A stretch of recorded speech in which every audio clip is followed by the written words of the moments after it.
জীবনে আমরা খুব অল্প কিছুতেই ভেঙে পড়ি, আমরা হার মেনে নিই। কিন্তু বিশ্বাস করুন আমাদের জীবনে যে দুঃখ চলছে, যে কষ্ট চলছে, তার থেকেও বড় কিন্তু পৃথিবীতে সমস্যা রয়েছে। সেগুলোর কথা কিন্তু আমরা ভাবি না। কারোর হয়তো হাত নেই, কারোর পা নেই, কারোর বাবা-মা নেই। কেউ হয়তো এই মুহূর্তে শোক থেকে উঠে আসলো। তাদের দুঃখ কিন্তু আমাদের থেকে অনেক, অনেক বড়। তবুও কিন্তু তারা লড়াই করে যাচ্ছে।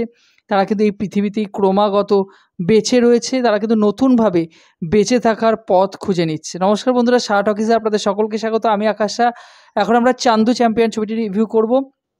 এই ছবিটি হলে রিলিজ করেছিল কয়েক মাস আগে। আমার সেই সময় হলে গিয়ে দেখা হয়নি। আমার আফসোস হচ্ছে যে কেন এই ছবিটি আমি হলে গিয়ে দেখিনি। রিসেন্টলি ওটিটি প্ল্যাটফর্মে রিলিজ করা হয়েছে। এই ছবিটা আমার কেমন লাগলো? এক কথায় বলতে দুর্দান্ত একটা ছবি। Biographical sports drama film. এই বছর তো আমরা প্রচুর বায়োগ্রাফিক্যাল ফিল্ম দেখলাম, ড্রামা ফিল্ম দেখলাম। ময়দান দেখলাম। অন্যদিকে বায়োগ্রাফি ফিল্ম বলতে শ্রীকান্ত দেখলাম। তারপরে রিসেন্টলি অক্ষয় কুমারের ছবিটা সারফিরা দেখলাম। তো প্রত্যেকটা মানে যে কটা ছবি এবছর রিলিজ করেছে তার মধ্যে চান্দু চ্যাম্পিয়ন বেস্ট। কবির খান আবারও প্রমাণ করে দিলেন যে কেন তিনি অন্যতম একজন কি বলবো ভালো ডিরেক্টর। তো তার কাজ সত্যি মনে রাখার মতো। এবং কার্তিক আরিয়ান, তাকে জাস্ট মানে মুরালিকান্ত পেটকারের ভূমিকায় দুর্দান্ত লেগেছে। এবং সে নিজেকে যেভাবে ট্রান্সফর্ম করেছে, যেভাবে নিজেকে পরিবর্তন করেছে, এবং তার চরিত্রটার মধ্যে না বেশ কয়েকটা শেডস রয়েছে। এই শেডগুলোকে এত সুন্দরভাবে তিনি ক্যামেরায় ফুটিয়ে তুলেছে। আমি এটুকু বলতে পারি যে ফ্রিডি যদি তার ভালো কাজ থাকে, এটা তার বেস্ট কাজ এখনও অবধি। কার্তিক আরিয়ানের জীবনে বেস্ট কাজ হলো আম, এই চান্দু চ্যাম্পিয়ন। তো এই ছবির গল্পটা আপনারা জানেন যে এখানে মুরালিকান্ত পেটকার, যিনি কিন্তু India's first Paralympic gold medallist, তার জীবনের উপর নির্ভর করে তৈরি করা হয়েছে। খুব একদম গ্রাম থেকে উঠে আসা একজন মানুষ কিভাবে সে অলিম্পিকে পৌঁছায়, এবং শুধুমাত্র অলিম্পিকে পৌঁছায় না, তার জীবনে একটা বড় ইনসিডেন্ট ঘটে যায়। সে হতে গিয়েছিল একজন, হয়ে গেলেন কিন্তু অন্য আরেকজন মানুষ, ঠিক আছে? কিন্তু কখনো তিনি হার মানেননি। তিনি কিভাবে সেই জায়গাটা অ্যাচিভ করলেন, এবং ইন্ডিয়ার প্রথম প্যারালিম্পিক তিনি কিভাবে গোল্ড মেডেলিস্ট তিনি হয়ে উঠলেন, এবং পরবর্তীতে আপনারা জানেন যে কয়েক বছর আগে তাকে পদ্মশ্রী দেওয়া হয়েছে। কিভাবে তিনি গোটা জার্নিটা তার কিভাবে ঘটেছিল একদম প্রথম থেকে শেষ অবধি কিন্তু এই সিনেমায় তুলে ধরা হয়েছে। এই সিনেমার প্রথম পজিটিভ পয়েন্ট যদি বলতে হয়, তাহলে কাহিনীটা খুব ইন্সপায়ারিং একটা কাহিনী। এবং শুধুমাত্র আমরা যেরকম দেখি যে বায়োগ্রাফিক্যাল স্পোর্টস ড্রামা ফিল্মের মধ্যে মানে সেই জার্নিটার সাথে তার জীবনের যে ইনসিডেন্টগুলোকে তুলে ধরা হয়, সেগুলো খুব ভাবে তুলে ধরা হয়, ঠিক আছে? এই ছবির মধ্যে রনেসটা কিন্তু রয়েছে, ভাবে তুলে ধরা হয়েছে। তার সাথে পরিচালক খুব ফাঙ্কিভাবে, মানে এখানে কিন্তু মিউজিকের ব্যবহার খুব সুন্দর।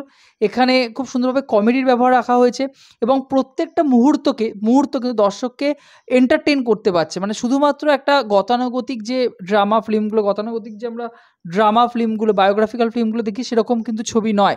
এই ছবির মধ্যে ইন্টারেস্টিং মুহূর্ত রয়েছে, এক্সাইটমেন্ট ক্রিয়েট করা, বেশ কয়েকটা টেনশন ক্রিয়েট করা মুহূর্ত রাখা হয়েছে। তার সাথে যেটা বললাম, যেখানে কমেডি সিন বা বেশ কয়েকটা জায়গায় এমন রাখা হয়েছে যেগুলো কিন্তু দর্শক এন্টারটেন করবেন। অর্থাৎ ২ ঘন্টা ২০ মিনিট বা ২৫ মিনিট, ২.৫ ঘন্টার ছবি, দর্শক কিন্তু সিটে বসে পুরোপুরি ছবিটা দেখে তারপরে কিন্তু উঠবেন। এই ছবির পরবর্তী পজিটিভ পয়েন্ট, এখানে এক্সিকিউশন, পরিচালনা খুব সুন্দর। মিউজিকের ব্যবহার, মিউজিকের কথা বলতে হয়, মিউজিক দুর্দান্ত লেগেছে আমার। পরবর্তী পজিটিভ পয়েন্ট, এখানে সিনেমাটোগ্রাফির কাজ, একটা ভালো প্রিমিয়াম ফিল কিন্তু দেওয়া হয়েছে। আমি জানি না বক্স অফিসে সিনেমাটা তো সেরকম চলেনি, চলেছে একটা মিডিয়াম একটা বিজনেস করেছে, কিন্তু সিনেমাটা কিন্তু পজিটিভ রিভিউ পেয়েছিল। আমি দেখছিলাম IMDb-তে মেবি 8.1 সিনেমা রেটিং। সেই অনুযায়ী সিনেমাটা কিন্তু আরও বেশি পরিমাণে দর্শক দেখা উচিত ছিল। আমি জানি না যে এই ধরনের ছবি, অর্থাৎ বায়োগ্রাফিক্যাল স্পোর্টস ড্রামা ফিল্ম বা বায়োগ্রাফিক্যাল ছবিগুলো, জীবনের ওপর ভিত্তি করে যে ছবিগুলো তৈরি করা হয়, বলিউড কিন্তু এই ঘরানায় বেশ ভালো ভালো কাজ করে যাচ্ছে, কিন্তু দর্শক এখনও হয়তো এই ধরনের ছবি তো নেওয়ার জন্য হয়তো তৈরি হয়নি বলিউডে। আমি জানি না, এই ধরনের ছবি কিন্তু বলিউড ভালোভাবেই তৈরি করছে। এই ছবি প্রিমিয়াম ফিল রয়েছে, তবে এই ছবিটা আমার মনে হয় আরও বেশি দর্শকের কাছে পৌঁছে যাওয়া উচিত। কারণ এই ছবিটার মধ্যে কিন্তু প্রচুর প্রচুর এলিমেন্টস রাখা হয়েছে যেগুলো কিন্তু ইন্সপায়ার্ড করবে, প্রত্যেকটা মানুষকে কিন্তু ইন্সপায়ার্ড করবে। ইন্সপিরেশনের জন্য কিন্তু শ্রীকান্ত বা ময়দান বা এই ধরনের ছবিগুলো আর কি, চান্দু চ্যাম্পিয়নের মতো ছবিগুলো কিন্তু একটা উল্লেখযোগ্য ভূমিকা রাখে। এই ছবির পরবর্তী পজিটিভ পয়েন্ট, এবং যেটা মেন পজিটিভ পয়েন্ট এই ছবি, সেটা হলো অভিনয়। কার্তিক আরিয়ানের অভিনয় দুর্দান্ত। এখানে বিজয় রাজকে আমরা দেখতে পাচ্ছি কোচের ভূমিকায়, কার্তিক আরিয়ানের কোচের ভূমিকায় দুর্দান্ত অভিনয় করেছেন। এবং তার বন্ধুর ভূমিকায় যে অভিনয় করেছে ভুবন আরোরা, তার চরিত্রটা খুব ইন্টারেস্টিং, তার চরিত্রটা খুব সুন্দর করে ডেভেলপ করা হয়েছে। এখানে প্রত্যেকের না একটা ব্যাকগ্রাউন্ড, একটা জীবন দেখানো হয়েছে, এবং প্রত্যেকটা ক্যারেক্টারকে একটা স্পেস দেওয়া হয়েছে। শুধুমাত্র এখানে কার্তিক আরিয়ান অবভিয়াসলি একটা মূল ভূমিকা পালন করছে, তার সাথে এখানে বিজয়রাজ অর্থাৎ তার কোচের যে ভূমিকা, ভুবন আরোরা, তার বন্ধুর ভূমিকা যে রয়েছে, প্রত্যেকে একটা স্পেস দেওয়া হয়েছে। তার বাবা মার চরিত্রটা, তার ভাই, কীভাবে গোটা সোসাইটি তাকে যে চোখে দেখতো সেখান থেকে তাদের কীভাবে ট্রান্সফর্ম হয়েছে, সে নিজেকে যেভাবে ডেভেলপ করেছে, প্রত্যেকটা ঘটনাকে সিন বাই সিন দুর্দান্তভাবে কিন্তু ফুটিয়ে তোলা হয়েছে। আমার এই সিনেমার ক্ষেত্রে আলাদা করে কোনো নেগেটিভ পয়েন্ট মনে হয়। আপনারা যারা এই ছবিটি হলে দেখতে পারেননি, আপনাদেরকে আমি হাইলি রেকমেন্ড করছি আপনারা ওটিটি প্ল্যাটফর্ম যান, প্রাইম ভিডিওতে রয়েছে, ছবিটি গিয়ে একবার দেখুন। আপনারা কিন্তু সত্যি কথা এই সিনেমাটা থেকে প্রচুর পরিমাণে ইন্সপিরেশন পাবেন, ইন্সপায়ার্ড করবে আপনাদের ছবিটি। তো এই ছিল আজকের রিভিউ। তো আপনারা যদি চান্দু চ্যাম্পিয়ন দেখে থাকেন, আপনাদের ছবিটি কেমন লেগেছে অবশ্যই আমার কমেন্ট বক্সে জানাবেন। ভিডিওটি ভালো লেগে থাকলে এরকম ইনফরমেটিভ ভিডিও পেতে চ্যানেলটিকে সাবস্ক্রাইব করে পাশে থাকবেন বন্ধুরা।